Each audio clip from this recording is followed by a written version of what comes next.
In case of a delay, you don't change the old.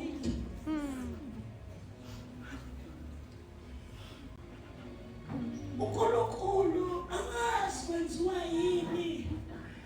uNkulunkulu bekumishini nomuntu. Uyamenza linde nje. Uma nje uNkulunkulu ekumishini nomuntu. Noma efuna ukubhala incwadi ethile ezofundwa abantu. Uyamenza linde. Ukulinde kwakhe akuzona insuku, akuzona inyanga. Iminyaka. Just because uNkulunkulu benemission nomuntu. Uyamenza linde. And ukulinda, it's not an easy thing. Mhlawumbe ukulinde itekisi nebhasi nesitimela nebhanoyi, kodwa ukulinda uNkulunkulu, it's not an easy thing. Ngiyafika nje enhlizweni yami ukuthi yazi umuntu beplace order, mangena nje restaurant. If i-order lakho lisheshe lafika, it is because liyakwazi ukuthi liphekeke lisheshe lilunge. But i-order lakho uma libiza ukuthi alenziwe ngendlela ezogculisa wena, uyalinda. Ubona abanye abafike kamuva nawe benikeza izinto zabo kodwa befike kamuva. Then it is because of your order. Amen. Bazalwane. Amen. Uyazi nganginento enhlizweni yami yokuthi uma nje ngiyintombazana ngikholwa, angifuni ukusheshe ngishade. I had a challenge kwindawo engangikuyo la abantu babeyosindiswa just because of imishado. And angangayithandi insindiso. Ngicasula ukuthi babafike bethi basindisiwe ngibone futhi ezinye izinto zenzeke. Ngaze ngasho ngifuni lempilo. And then kwafika isikhathi la kwaba nevoice ethi wena ke ufuna ngithi uma ngaba khona nje intombazane eyodwa noma ingaba kwistrategy sami yabukela uJesu khona ngibone nje khona noma engashumayelanga ngibone demonstrate ukuthi yini lokhu kwamukela uJesu usindisi. Ngathi yazi mina ngophendulwa yiloko nje kuphela. And I knew ukuthi kwakufanele lento engangiyifuna yenziwe abantu fanele yenziwe impilo yami. Amamukela uJesu ngamamukela. Ngaba nento ukuthi endleleni yami angifuni kwaziwa into eziningi ngami. Kodwa ngifuna kwazi ukuthi unobiki umthanda uJesu. Amen. Statement engasemhlabeni yakithi ayikho into engifisa ibe statement esinamandla engisikhulumana kwi-wisdom ekhona emhlabeni ngaphandle kokuthi ngimthanda uJesu. Amen. Leyo nto yayikhosta impilo yami to wait upon the Lord. Amen. Bazalwane. There were times la kubuhlungu. There were times la kubuhlungu. Kodwa khona into engifundile ukuthi kumlinda uNkulunkulu. Amen. Yawenza kwasike isikhathi ubeyihlekisa. Ulinda nje uNkulunkulu ngakho namantombazane vele. Ulinda nje uNkulunkulu intombazane. Ngiyakhosta impilo yakho. There are times la umhlane wakho ngathi ubhalwe ihlazo. Uthi udabula phakathi kwabantu ngathi bayakufunda. Kanti uNkulunkulu is writing something about your life. There were times I remember there was one time la ngaphupheka into uma ngiphupha ngiyifuna ngishintshe i-altar. And then I wake up in the middle of the night and I will never change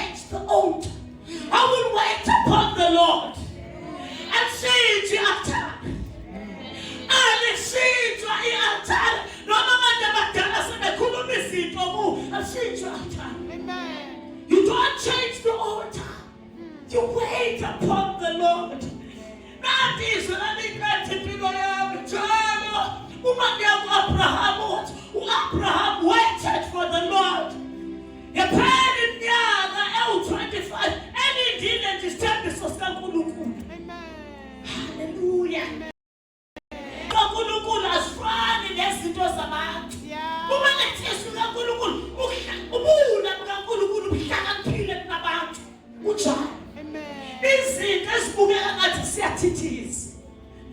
Ngathi sifuna ngathi kodwa yikho sirizini. As long as God has said that, namathela kukho. Amen. Hallelujah. Amen. We don't change the item. In case of a delay, don't change the item. Amen. Ukugcina ma. Bekuloku ngihlushwa ile nto kulezi insuku. Ngicela ukuyifunda.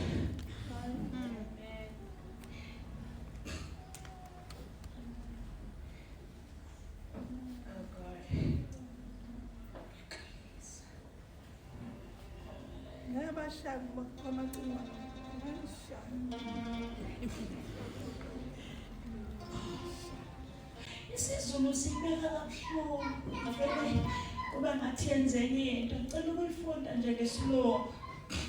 Deuteronomy 8 verse 18. But thou shalt remember Jehovah thy God, for it is he that giveth thee power to get wealth. But thou shalt remember Jehovah thy God, for it is he that giveth thee power to get wealth. Yamhlupha lento babupostoli nobabishop ukuthi kahle asikho isizwe esirich njengabantwana bakaNkulunkulu. Amen. It is just nje ukuthi asi understand the authority esinikiwe. But when God created us, when you go back, Genesis 1 verse 26, uthixo lapho uthakwenziwa abantu ngomfanekiso wakhe. Basifuze. Babuse phezu kwayo yonke indalo. Athi ubekhuluma kuDavida athi uyini umuntu? Uyini umuntu? Uthanda asedala konke. Wadala. Wabona kuhle egcineni wenza umuntu. Umemenza athi uDavida wabesekhalisa ngenkasikulo nobukhosi. Ukuthi thina kune-authority esinikiwe yani yobukhosi sisho izinto zenzeke. Iyakhathaza umoya wami lento ukuthi asikwazi endlini kaNkulunkulu ukuhlupheka. Asikwazi ukuswela. Asikwazi ukuzithandaza izinto zingenzeki. Thina we've been given the authority ukuthi sikhulume kwenzeke. Hallelujah. Athi ujobe ngelinye ilanga uyoquba udaba lwenzelwe. Amen. Hallelujah. Elophinde ngifunde le ncwadi. But thou shalt remember Jehovah thy God, for it is he that giveth thee power to get wealth. That is why abekho abantu abarich njengebandla kaNkulunkulu. Yet, as we understand the authority esinikiwe, ukuthi when we want things to come to existence, siyasikhuluma senzeke. Hallelujah. Lo esikufunayo siyakhuluma kwenze provided. Malachi 3 verse 10. Provided. Malachi 3 verse 10. Ishumi nama offerings awangene. Bese siba si right position. Sibambe authority yethu njengebandla kaNkulunkulu. Amen.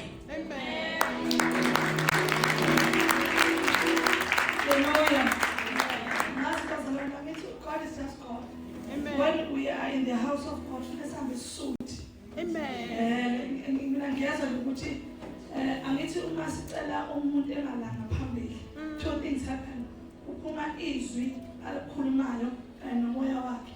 Oh, amen. So uMikiza belanda lento yomoya wakhe. Sekulokhuluma ngawo ukuthi amantombazana alinde.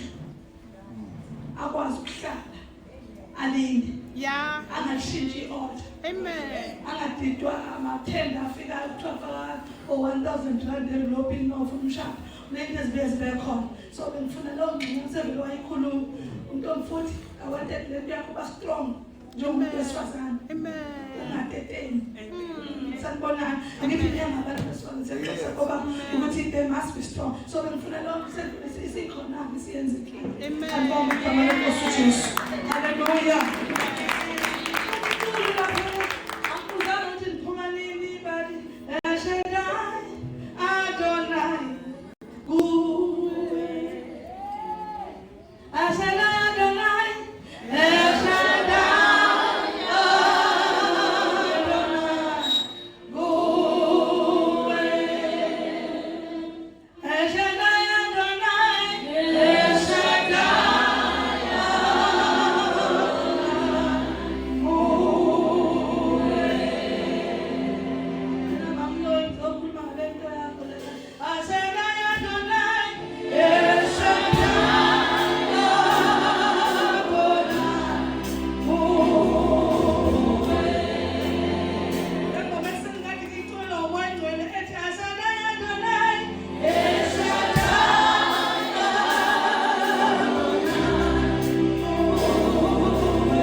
Siyabonga uNkulunkulu. Jesu msize kwazi ukunqamulela. Izolo sithema sikhuluma la. So baba sathi angasifikela ukuthi nilenze mthathu. Into emisikholwa eyikhonkwana yangithi yonke into ifikile manje. Yini AI izothatha ithandazo lodoli.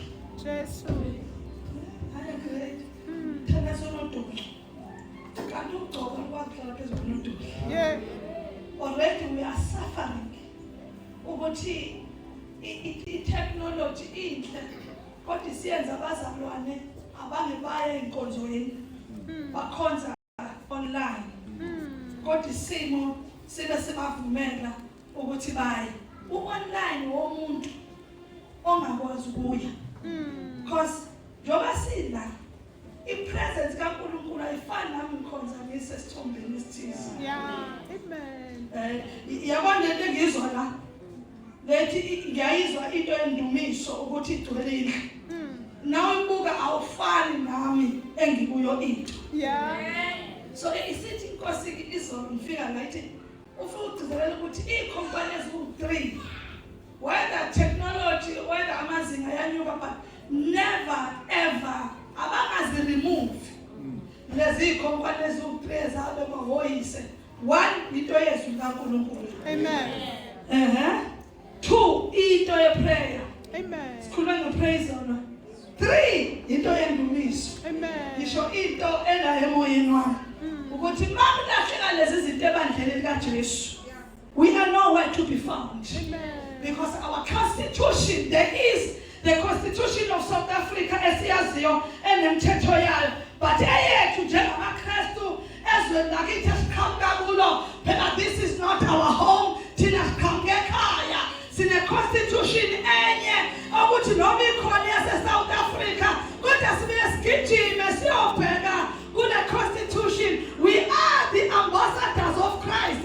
Simele umbuso wezwe lakithi. Abantu kufuneka babone ukuthi thina yethi constitution eyethu lesizini esibuyo akuyona ekushunyelwa kakhulu kodwa ekhanjwa. Modern uyishumayela abakhathazeka abantu.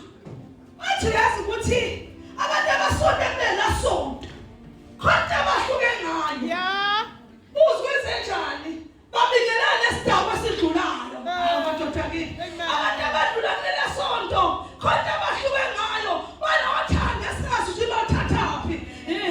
Abantu abasonde kulela sonto bayanika olambile noma engazi ukuthi ubani ngoba i-constitution ethu ithi babona ngani?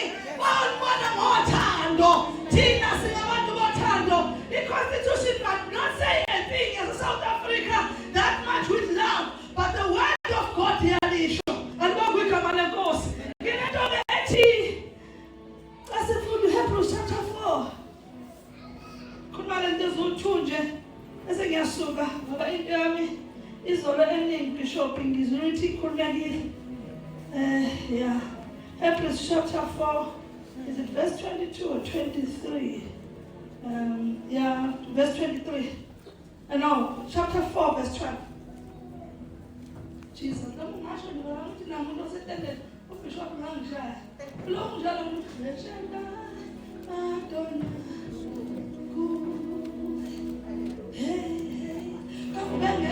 izolo ngithemile ikeyboard ngayishaya ngifundiswa ngomuntu yakubona ngaba ngaqalile bishop ngathi ngayishaya ikeyboard emsinga ngekho umuntu ibhamu sibheke ngakithi siyoshumayela ngasekho keyboard player basho ukuthi ngake kwaba khona inkosi kwenzeke into ezingazi bekhona ngabamba ikeyboard ngazi ngifundiswa ngomuntu ikeyboard engafundiswa ngomuntu yenza ukuthi ibhamu zasemsinga ibheke phansi sentha bafowethu ngithi uNkulunkulu lo manje lelo khuluma ngo usasha usimathile ngavela ukuthi uyolwa ngayo ikeyboard le fundane Incwadi yamaHebheru chapter 4 verse 12. Ukuba izwi likaNkulunkulu liphilile linamandla libukhali kunezinkemba zonke sikanhlangathu zombili lihlaba kuze kwahlukaniswe ukuphefumulo nomoya amalunga nomkhatsha lahlulela imicabango nesizindlo senhliziyo. Sikhuluma namhlanje kafushane ngomlenze wesibili sikhulumile ngomthandazo sizokusasa upractice futhi sisazokhuluma. Amen. Ngithandile ndayishilo sikhuluma ngomthandazo sawo engage at same time. Amen. And siqhubeka nawo sothola ama testimonies akhona ngoba siyakhuluma. Amen. Now what is the word of God? Ade ngifunde ngibheka ukuthi izwi likaNkulunkulu li foundational anchor for a believer. It's a foundational anchor offering the spiritual nourishment, moral direction and personal transformation.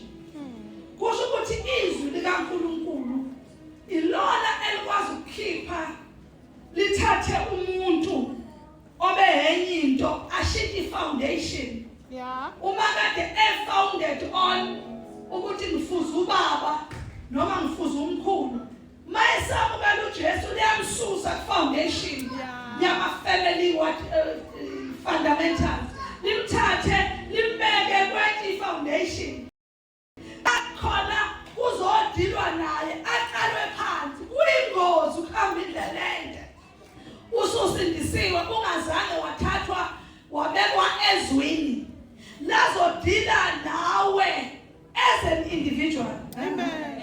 Lazodila nama morals. I'm sorry phela ngizophahluka nje kusuke kungakho kahle uma ngimi ngaphambi ku-altar ngigcina sengikhipha nale hawe manje nanenhlamba. Yeah. Because I'm accidentally so. Ithi lento kimi my morals noma sengisindisile kodwa wasetshenziswe yizwi likaNkulunkulu. Oh, So amen. i-character yomuntu inkinga uma ingasetshenziswe yizwi likaNkulunkulu. Amen. Khona abantu abagcotshwa uNkulunkulu kakhulu apostoli thina njengabapostoli nababishop. Kodwa ubona ukuthi yazi ukuthi ukhona la ngahlakani khona. Alright la. Epulpit. Wala masiphume. Akithi ipulpit liyahamba ngetheology, hayi ngoba transform. Yeah. Yasho lazethu ngoshumela ngungazana noJesu. Ubabiza ukuthi akho ungakazi mamukela wena. Jesus. Ngoba it has tend to be an art and also an what? I-art kakhulu nano theology kakhulu more than the practical part. So uma izwi likaNkulunkulu ekuqaleni libalulekile ngiyazi khona into eniyazi ukuthi kuyinkinga umzalwane okholwayo osindisiwe one-character angasatshenzwanga. Nengqondo yakhe ngekho transformed. Romans 12 verse 1 and 2. Nikelani imizimba yenu ibe yinikele phela ngokubashika isimo sengqondo yenu. Sinenkinga ethi a fortress kuzalwa abantu abasetshenzwa yizwi. Ngoba uma usetshenzwe yizwi noma engasekho maqingwane uphesheya uyosebenza umuntu omusha. Kuba ukuthi into ihwaywe yizwi. Yeah. Ayisuswanga kwesaba umfundisi. Yeah. Kodwa uma ngabe kukumbuluzwe phezulu wangaba founded ezwini uba umzalwane esenayo inkinga yokuthi welcome abantu abafikile semzwini. Oh. Okay. Amen. Let them both.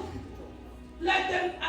Ngesikhathi besiwelcome, I saw the nature of Christ. Bona bobabili. Amen. Bafowethu. Ngibona imvelo kaJesu. Amen. Bengiyiqaskele into bengivimbile ngemoto lapha nakhona.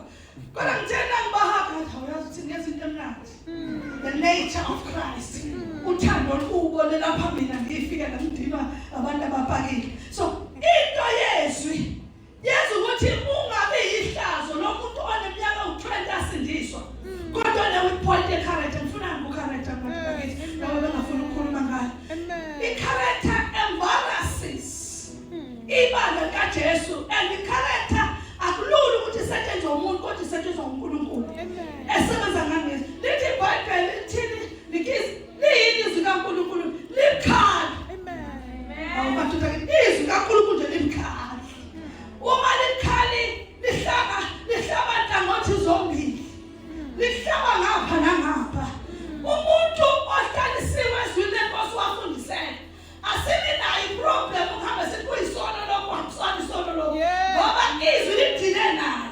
Uma enenkani izwi lithi kathi ngikhuluma uProverbs kwayindawo ethi kunezinto eziyisikhombisa. Hey ladies lesemphathana. Kunezinto eziwu7 lithi iBhayibheli uNkulunkulu ayizondayo. Ziyabala enye yazo umuntu ophakeme. Hey uNkulunkulu ayizonda impakamo. Kakuma ungazange wahlalwa phansi. Wakhiwa yizwi. Uma lishase ngathi abanye kakhulu kunawo. Lithi zithobo ukuze ngesikhathi kuyisona uNkulunkulu akuphakamisa. Siba nenkinga yokuphakama kwakho ngoba awusetshenzwanga yizwi. But uma ngabe lingahlabanga lahlukanise funda leqhubekisho miki. Ngokuba izwi likaNkulunkulu liphilile. Linamandla. Mana 1 liphilile. Amen. Amen. Okwesibili lithi liphile nje linamandla. Uthi mangihlezi ku foundation yami. I don't need extra power. Ngoba lona linamandla. Amen. Dunamis power. Izwi likaNkulunkulu noma ukukhuluma untena kodwa uma usufoundation yalo uvele ukhiphe livele libe ngamandla ukushumayela komuntu we-theology nomuntu ohlezi kunakufani. Umuntu ohlezi amandleni ezwi izwi likaNkulunkulu liphuma liwumlilo emlonyeni wakhe ngomuntu ohlezi ku-foundation amandla asezwini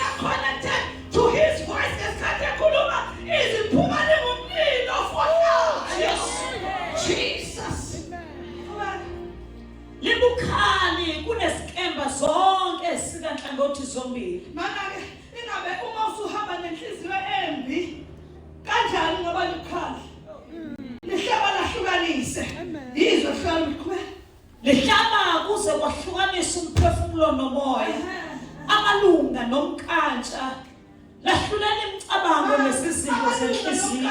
amalunga nomkakhe ba usukhuluma usufana nendoda ethize ukuthi aseyimina ophilayo kodwa sekuKristu ophila kimi usibuke before no madoda kithi usibuke before neqonsi lakho usibuke no comment uthi ngekhathi zami ungeyenze nje bamfazi ngoba sengifike kuye kodwa senginenkinga sekukhona uKristu ophila kimi selingahluli ilizwi lenkosi sengisithithithanyana sengifundile ukuthi impembelana nasiyona yami sengifundile ukuthi impindiselo akuyona yami sikukaNkulunkulu yizwi elibona position yokuba sinenkinga yokuthi uthi sukhona usezwini kodwa uhamba nawo wonke amafurufuru ngisho bangihambe egalweni ngitshela mi ifurufuru enganginalo engasebe lokugcine ngangilona kakhulu lempama nganguthisha ngithi nganginempama enembayo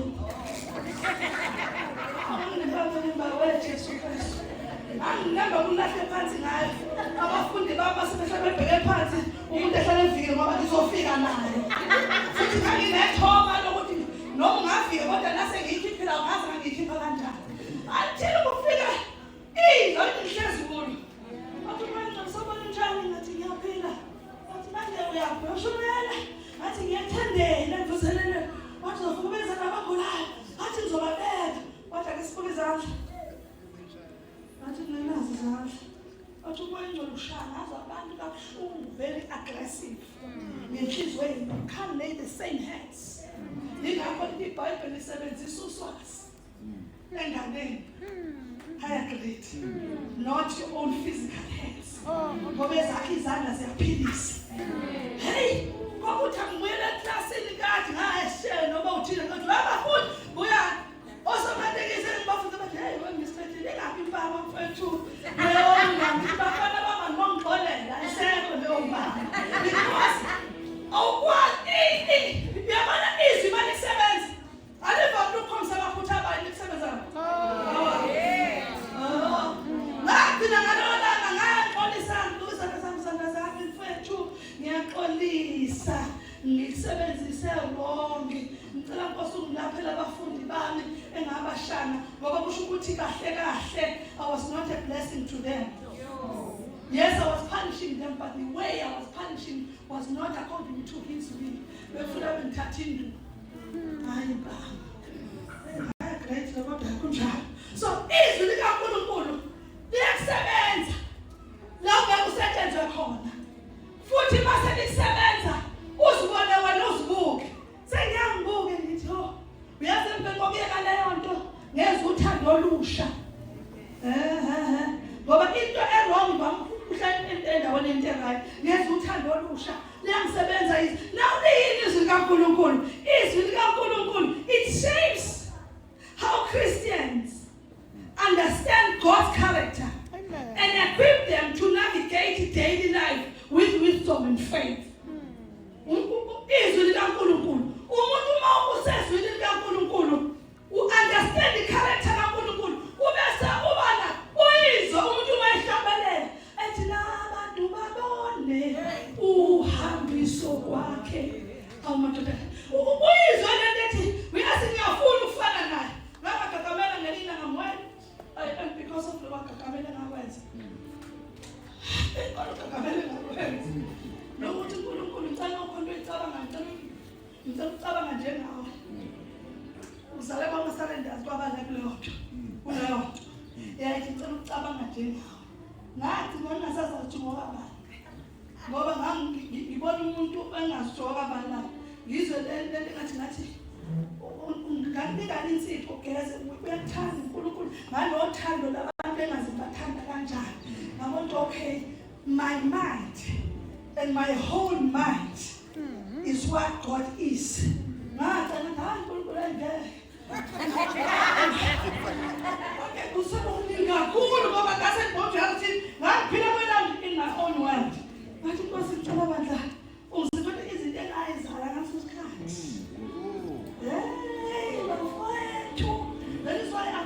talent when I preach. I would always testify in the midst of my preachings. Ngoba khona isikhathi engike ngaba kuso engisaziyo ukuthi kusho ukuthini ukuthi ubese uNkulunkulu ngalendlela uzuzizwa ukuthi uthini uJeremiah ethi wawunamandla kunami wangahlula. Uma wahlula uNkulunkulu, don't live your life, you live his life. Bangaba kuyabona emshadweni ngangiyimsa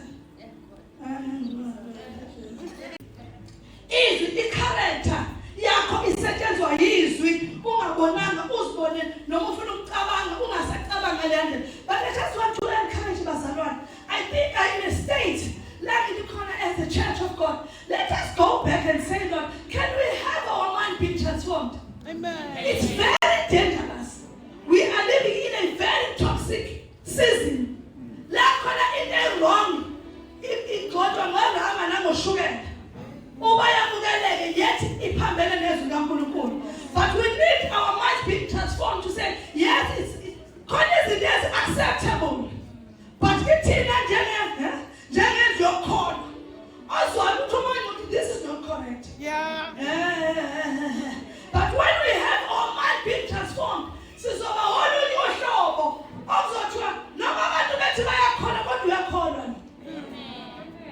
Noma abantu bethi uyakholwa kodwa uyakholwa. Now, uma ke usufunda ngenhlo njengembongi, ngithi uma sesithopa izwi, sithi izwi likaNkulunkulu lingamandla. Sisho lona. Sithi izwi likaNkulunkulu liyasiphula imithangkhulu, yaseLibanon. Sithi izwi likaNkulunkulu liyisibane enyaweni. Ingakho umuntu obambezwe lenkosi lithi iBhayibheli noma beziwula abaduki nabehamba ngalendlela. Ngoba izwi likaNkulunkulu liyisibane enyaweni zethu. Izwi likaNkulunkulu liyavuma amadoda kithi emlilweni sifohla ngalo izwi likaNkulunkulu. Izwi likaNkulunkulu lishaya lidala lijani every time is relevant. Ngoba izwi likaNkulunkulu is for every season. There is no season where you say izwi likaNkulunkulu does not fit the current season that we are in. But izwi likaNkulunkulu is also relevant. That is why we have the Holy Spirit to align us to His word. Ngesikhathi sesizini. Ingozi into yokuba kusizini. Ungenalo izwi likaNkulunkulu aligcina to the season. Oh. Amen. Yazi ukuthi thina. Uma ungenalo awukwazi ukuphendula. Izwi likaNkulunkulu lizamisa ihlane laseKadeshi. Izwi likaNkulunkulu liphuzisa izimbabala. Lihluma amahlathi nasethempelini lakhe konke kuthi udumo. Izwi likaNkulunkulu, that is why uma simemeza izimo zingasalungi ayikwazi njalo ukuqhubeka ime. Sithayizona, you are responsible with the authority that you have to command the mountain to move. It's not God ofuneka command intaba bayisuke kodwa ugobona kuwe ucommanda ngalo uthi intaba suka. Thina sithandazana nalento engafuna sithandazane. We have got the authority to call things and things shall happen. Khulumeni zona. Sathi khulumeni kakhulu kuyibona. I am a winner. Namoshadaya. I am a winner wherever I go. I'm the head. I'm not the tail. You are commanding with the authority only because it is what the word of God says. Siyabazi inhlobo. Asibawusile. Izwi likaNkulunkulu. Njahina ngidlule la. Izwi likaNkulunkulu ama-roles ezwi likaNkulunkulu. Spiritual food. Uma ukhofa, you don't speak about it. Yeah. Amen. No, but you don't empower it by saying it. But you speak positive.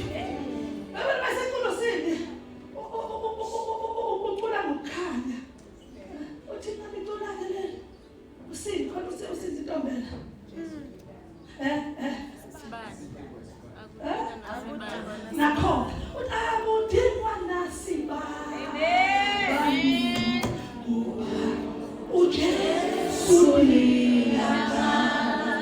Esikhathi sekuwenzayo usuphuma ushada usuyoshada nabazoshada kuleso nabakhona umcimbi lokuhambisa lana bebefuna ukuhambisa besama bethi bokukhanyisela uyizwa ingoma ithi nasibani ngokuJesu ke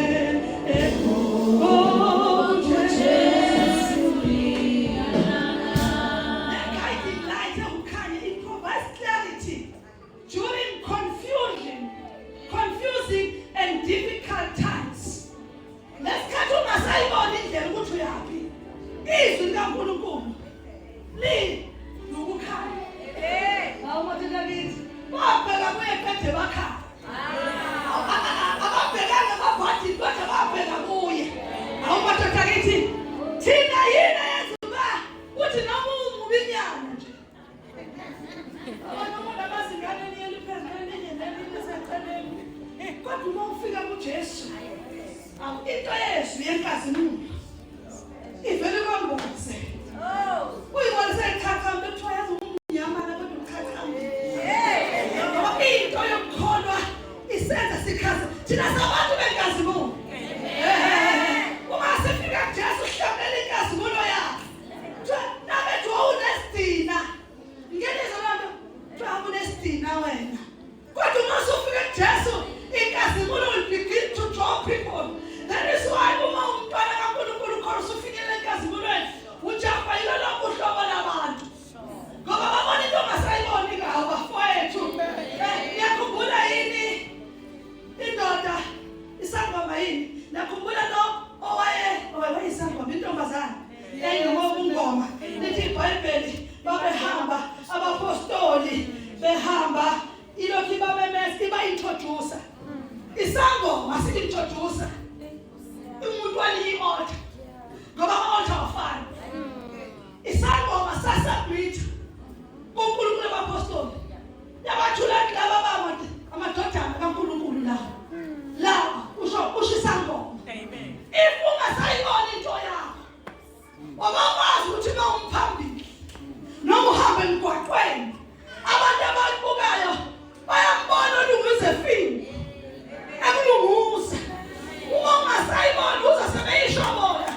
nathi kubona bonke abantu abakholwa le ntombazana la iyakholwa usungathandazi usungashumayeli but inkazimulo kaNkulunkulu isikwembozile iyakwethula imasonaya uma isikwethula kuthi emndenini okhangele kuwo awazi bakho uzenzela uqala ngoba umakoti xayo lentwanyana yakhe uzoze umngcwabo kangawube mnanjani ababonke balayikazimulo inkazimulo abadala ufika ukuthi ungafena nomhlonipho kubo umakoti ufuna kudingwa nasiba